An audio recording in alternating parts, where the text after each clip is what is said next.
It's here, it's finally here. The Z Fold 8, well, the Z Fold 8 Ultra this year. It's going to cause some problems, isn't it, in the naming schemes. So after some minor scares with the pre-orders, where quite a few of us in the UK were told on the day before it was going to be the 11th instead of the 5th to arrive, then on the day told it was going to arrive on the 19th. Well, it came on the 6th, that's fine. So this video is going to be, my first impressions, a couple of things with the camera, charging, case, anti-reflective stuff, the crease. And if you want to know something about this device, you want to see me test it, I'll do another review later on after having this device for some time. Drop a comment on this video about what you're interested about these devices, using foldables. I've got a few of them here. One of these has to go back to Samsung. It was part of the trade-in, and one of them is going to my wife, but I do have access to them for some time. So drop a comment on the video, I'll include it in the follow-up. So first of all, let's just go through the unboxing. We all know what an unboxing looks now, don't we? We all know we don't get power bricks anymore in the box. It is what it is. You just get your SIM ejector tool and a pretty rubbish power cable. There are much better ones you can get on Amazon, even with LCD screens in, which we'll look at in a minute. I also got, as part of the pre-order, the Buds 4 Pro. I don't think I'm qualified to review these. I actually already have a version of these. They're very nice. I find them perfectly fine. There's someone called Critical on YouTube. He rates the Galaxy Buds and he knows what he's talking about. So if you want to see me talking more about those, again, drop it in the comments. One thing to note while you're unboxing it though, if you see your trade-in leaflet information, don't throw that away. I did it one year, it was an absolute pain. I didn't realize that the pre-order stuff came with the device. It used to be separate. It's now in the box as you buy the new product, ready for you to send the device back in the post. And make sure you keep your postage tracking information if you do it. Again, I almost got in trouble. Last year they told me they couldn't find my device and I had to prove I'd posted it. Setting up the device this year was particularly easy. It's always been fine. Like the last few years, Smart Switch has been really good. Once upon a time, it had problems. This year, it even moved over the watch and the ring seamlessly as part of the process. It took about 10 minutes to get into the device with my accounts on it, and it took about 2 hours total to transfer about 200 gig of data and apps and set everything up. Now it's just a case of logging back into everything. But Smart Switch is really the way to go if you are moving from any device, especially Samsung to Samsung. So what are my first initial feelings? Well, so this is the Fold 7, and when you open it, you have to open it all the way yourself. And there's a friction all the way through the hinge. What's actually quite nice is this new one is there is still friction in the hinge, so you can use flex mode, but then once you get past a certain point, it pushes itself open. And it's quite satisfying actually. Yeah, it is extremely flat. Last year it was also quite flat to the table. Maybe there's an ever so slight arch to it, just ever so slight. It's about as flat as you're gonna get, I think, this year. One of the first noticeable things is the inner screen. The anti-reflective coating is extremely noticeable, the difference. The hinge is never necessarily noticeable on foldables. There is a big crease in the 7, which you can see better from above. And there is a little crease on the 8 Ultra, but the problem is when the reflections hit the crease, it makes it significantly worse. But with this anti-reflective coating, it's so much better. I think as well, when it comes out of the box, when you first open it, it comes out completely flat and there's almost no crease. It was kind of like that on the 7. As you've just seen, over time a crease does display. Now, Mr. Mobile did say in his video that he was speaking to some Samsung engineers, and they have said that because of the new titanium mesh layer that's on the back of this now, in theory, it could reduce or remove some of the warping effects of having it folded by keeping it open for some time. Someone's going to have to test that because it's obviously way too early to tell. Now, if I'm going to compare it to the 6 and the 7, well, this is interesting actually. If I'm looking at the 6 and the 7, I mean, I've put away the above camera now, which is a bit unfortunate. I'd almost say that the 6 and the 7 crease is actually the same after a while. So this is my wife's 6. Oh my God, that's quite a scratch that she's got in the screen there. I didn't notice that before. This Fold 6 doesn't have an internal screen protector display, so there is a big old scratch right in the middle there. Oh wow, in fact there's 3 of them. But it is 2 years old, this device. It's 2 years old. It's holding up quite well. Still opens and folds perfectly fine. But if you're coming from a Fold 6, it's significantly thinner. The Fold 8 Ultra and the Fold 8, I imagine. Definitely feels a lot better in my hands. One of the first notable things actually is and I didn't think this would be noticeable. The 8 Ultra does feel lighter than the 7. I didn't even think about that. And one of the things I like the most coming even to the 7, but this just being as light as it is, as thin as it is, just makes it nice and easy to use as a large display on the move. I haven't looked at this Fold 6 in a little while. One of the differences between the 6 and the 7 is actually this 6 has got a bit of like, the hinge doesn't look fully even across the, hopefully, you know, they've added all these extra layers and stuff. Things like that will be less of a problem in the newer phones. So cameras then. So here I want to touch on the Fold 8 and the Fold 8 Ultra as well. So the Fold 8 has it's got a 50 megapixel main camera, and then it's got a ultra wide camera, I think that's 50 megapixel as well. The Fold 8 Ultra has got a 200 megapixel main camera and a 50 megapixel ultra wide, and I think it's a 10 megapixel 3 times. Now the Fold 6 has a 50 megapixel main camera, but it also has the ultra wide and the 3 times as well. So what I've done is I've taken a couple of test images, one in the like perfect lighting in this room, which I also used my sort of main mirrorless camera as well. I took a couple of pictures in good lighting in the garden with these cameras. I took a portrait mode in like slightly less bright conditions, so around, it was about 8:30 p.m. UK time. Proper camera testing will have to come in a later video when I've had the devices a little bit longer, and I'll be more talking about how I feel about smartphone cameras in general. Maybe do some nightography, doing like astro photos and stuff. It's the wrong time of year. Let's jump into editing Chris, and he'll take us through what he's seen in the images on the big screen. So let's look at some camera stuff. Full video coming later on. Let me know if are there things which other YouTubers don't test that you think should be tested. If I might look into them. But right now what we're going to do is we're going to look at a few different cameras. I'll introduce them as we see them. So let's start off with, we're looking at the Fold 6 here, which its main sensor is 50 megapixels. It's the same size, same resolution as the Fold 8 wide.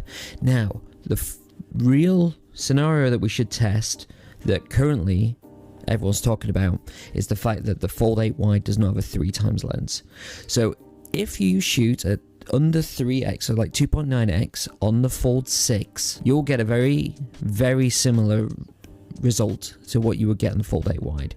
So, and now we have on the left hand side is the Fold 8 Ultra, and on the right hand side is the Fold 6 at 3 times equivalent, and it'll be very similar to what you would get on the Fold 8 wide. So if we zoom in, I think you can say without a doubt that if you take any telephoto images, you're going to miss it. Even when you zoom out a bit, you could tell in the texture of the dog's fur, it's just a bit noisier. But if you were to crop in anywhere or vertical content or square content for Instagram, you're definitely going to notice it. So Fold 8 Ultra on the left. Let's now have a look at the Fold 7, and we'll have a look at something a bit more detailed. Looking at the shadows, there's more detail in the shadows on the 8, and perhaps there's slightly more detail and contrast in like the shed. But it's hard to say. It's not gone, I don't think the quality's gone downhill, but the main thing was to compare the Fold 8 versus the wide equivalent, and easily at 3 times, quite obviously because they don't have a 3 times camera, you're missing out. So let's look at other scenarios. So this is like your 50 megapixel equivalent 1 times lens. Don't think there's really much to be gained by looking at the Fold 7 here. So we'll look at the Fold 8 Ultra. Now, of course, although the main sensor is 200 megapixels, it's binned down to 12 megapixels. That's good though, because it results in a less noisy image. The more pixels you have to bin to 1 pixel reduces the noise in the image. So the Fold 6 on the left, Fold 8 on the right. Obviously, I've treated the sky ever so slightly differently. I am colorblind, so it's going to be difficult for me to really comment on the on any colors. I mean, there's more contrast in the fence, and there's more detail as well in the fence on the Fold 8. Obviously, some of this could be down to image processing on the Fold 8 Ultra versus the Fold 6 here. So you might be doing better on the Fold 8. But if you're going to come from a Fold 6 couple years old, you know, you're getting, it's sharper in the background. The dog in the background there is, you know, slightly blurrier. Just wall over here, there's more detail in the wall. Now let's look at the ultra wide. You know what? Let the Fold 6 on the left, shall we? It's Fold 6. You know what? I don't massively use the ultra-wide camera that much these days. Oh, wow. Okay, I'm seeing there's a lot of noise in the Fold 6 in the corner of the image there compared to the Fold 8 Ultra. So you would hope the Fold 8 Ultra's got a new sensor. You would hope it's better. There's just some difference in the thing. You could change the saturation on your post. All right, let's have a look at portrait mode. Fold 8 Ultra on the right, portrait mode. The dog gets dog hair everywhere. He's been shedding like crazy. So this is using the 2x mode on portrait mode. Do yourself a favor, if you use portrait mode, use 2x, get a 50mm equivalent, or even use 3x if you can to get more like 75mm. But 50mm looks really nice. Again, you might be doing better with a newer image processing. Let's swap the Fold 6 on the left here to be the Fold 7. Very similar results to the Fold 8. The Fold 7's a 200 megapixel one as well. So let's throw in on the left here my Z6 III. But let's zoom in on the eyes to these guys. We're about to zoom in further on the Z6 III, so it's 24 megapixels. But yeah, in nice lighting, all these cameras can get pleasing results. But I prefer the natural bokeh of the mirrorless camera, but it's a lot more money to spend. And I like as well how the background lighting is much nicer in the Nikon. But the way that fake bokeh works, and I'm sorry for seeing this the dog, he sheds everywhere. We need to change this bed cover, but natural bokeh will blur out more than it will in mobile phones in the foreground. That's one way you can sort of tell whether it's fake bokeh or not. There should be a line of focus for the image, but let's not delay too much more. Yeah, we're going to compare the Fold 6 versus the Fold 8 Ultra. Again, it's more a 50 megapixel sensor versus a 200 megapixel sensor, and what are the differences? But this time in less advantageous light. So it's not using portrait mode though, this is just using the standard camera, and you can see on the 200 megapixel it's a much less noisy image and it's a lot sharper. Gives you more to play with. When you're at 2x on a 50 megapixel, you're only sampling from 24, whereas you're sampling from 100 megapixels on the Ultra. Let's throw in the Z6 III, and again you can zoom in all the way. This is sort of night and day background blur really. And with subject detection on a mirrorless camera, it can get that, it can nail the eye. And you know, we could, if we wanted to edit, we could bring out the eyes more. It's sort of interesting. I think you know, you see a lot of smartphone images, and if you see them in isolation, they do look quite nice. I do wonder, when you see next to a full frame mirrorless camera, does it make the smartphone image look dreadful to you, or do you not care? I'm interested, as you know, for the non-photographers out there. When you look at these images, what do you think? I do use 2 and 3x quite a lot, so having the extra pixels, having the 3x lens for the zooming in, but only when I don't have my mirrorless camera to hand. Alright, and with that, back to the main bit of the video. So the other new thing this time around is charging. So it comes with 45 watt fast charging. You're only going to hit that in absolute peak conditions though. So when I first got it out of the box actually, I thought let's plug it in. The battery was something like 30%. From the factory. Let's get it charging, and it was only doing about like 10-12 watts. And I noticed actually my Fold 7 was also only doing about 10 or 12 watts, and that is a 20 watt. So the 7 maxed out like 25 watts. It can hit up to about 22. So must have been because Smart Switch was ongoing. So I gave it a while, I let it all finish up, and then I plugged it in at when it was at I think like 14% battery, and I hit over 40 watt wireless charging in the Fold 8, and you know the Fold 7 was like 20 something. So your mileage may vary, and when you get up as well into like the 80%, it drops down again down into like the 20 watt range. You're only going to hit the 45 watt peak when your battery is nearly empty, when your phone's not, you know, processing a ton of data, which, you know, it won't be doing most of the time. It'll probably impact in though if you're playing a really demanding game, but just something to bear in mind. That's the reality of charging speeds. It's not a single number that you always get. Let's just talk case and screen protector then. So I usually buy Pitaka cases, which is this is a Pitaka case here, and I've got one on both the Fold 6 and the Fold 7. MagSafe compatible. So if I was to put this Clicks Power keyboard on there, works really well on the Fold 6. Now, Pitaka cases are really thin, but this time I thought I would try Samsung's carbon magnet case, because they've released, basically it's the same sort of keyboard as the Pitaka case. So let's pop this on. And what I will say is it is very thin. It is thicker than the Pitaka cases though. If you want pure thinness, you go Pitaka. Otherwise, Samsung's is fine. Now, I've been reviewing and using this Clix Power keyboard recently, and it has some potential problems, and as I said, fits fine on things like a Fold 6, fits wonderfully on like a Galaxy A35, perfectly fine. On the Fold 7 though, because I had the Pitaka case, it was a bit too thin, and the camera bump on the raise was a bit too high, so it really didn't fit very well. Luckily for me now with the Fold 8 and this case, the design's changed just enough that actually it fits, not too bad. Still slides down a bit. I have some tape on these rails. Well, that'll be a different video. We won't spend too much time on this, but overall, this carbon case is pretty good. Some people would like cover on both the front and the back. Me personally, I'd rather have no case at all. I like having an unobstructed swipe on the front screen without having the border around the outside. It does my head in when cases have got a front section. So I actually like that they only provide one half of it. It's not me coping with it. It's that, you know, look, this is the third phone I've had with a case like this, and it's my preference. Which leads me to currently on it, the screen protector with the case, you get two of them. I messed up my install of them. If you are going to install this, make sure it's quite awkward. I had to look up a YouTube video of it. You have to, when you put one side on first, but when you go to the second side, make sure to squeeze as much air out as possible, otherwise you'll have it trapped in the middle. But realistically, I'm probably going to go back to something like this as a Spigen glass screen protector.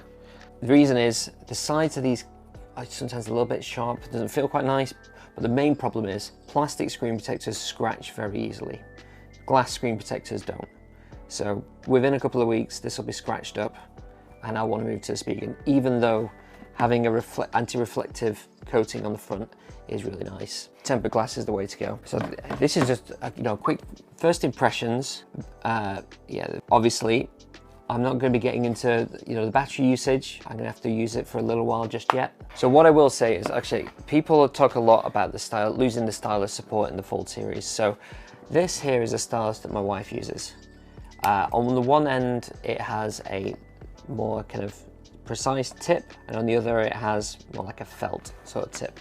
So she uses this a lot to sort of navigate around the device, colour in, and as well if we get up a note app, and if we just go to scribbling. Okay, this, yeah, you don't know what to say, but it doesn't have the kind of really jaggedy problem with like active styluses have. It just works like you're typing with your finger, because that's what it's emulating. I bought one for me and for her. I ended up giving both of them to her because turns out I don't use styluses that much. I only use it on my tablet, my big tablet, and I use that like an easel if I'm ever going to use a stylus. So just thought I'd add that in quickly. If you want to know more about this product, drop it in the comments. I keep saying that, maybe I should cut that out. I'm going to go and see in the meanwhile if I can go and get some hands-on to a display unit of the normal Fold 8 as well in a shop, and we can see whether I made the right decision. Looking at some comments on some posts on social media, it looks like in my previous video I mentioned that apps would not be optimized for the aspect ratio of the front screen. That does seem to be the case.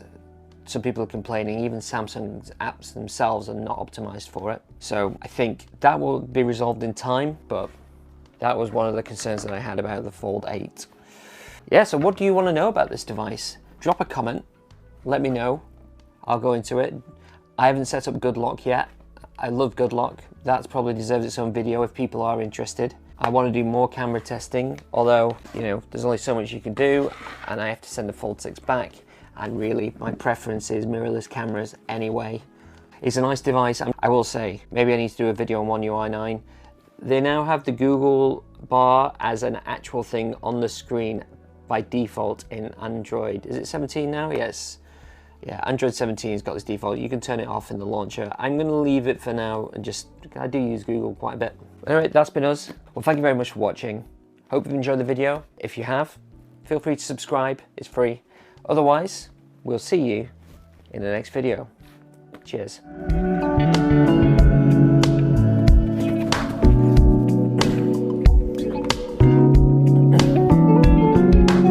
So it's here. Cheeky. That dog has no manners. You just stole that treat. Anyway.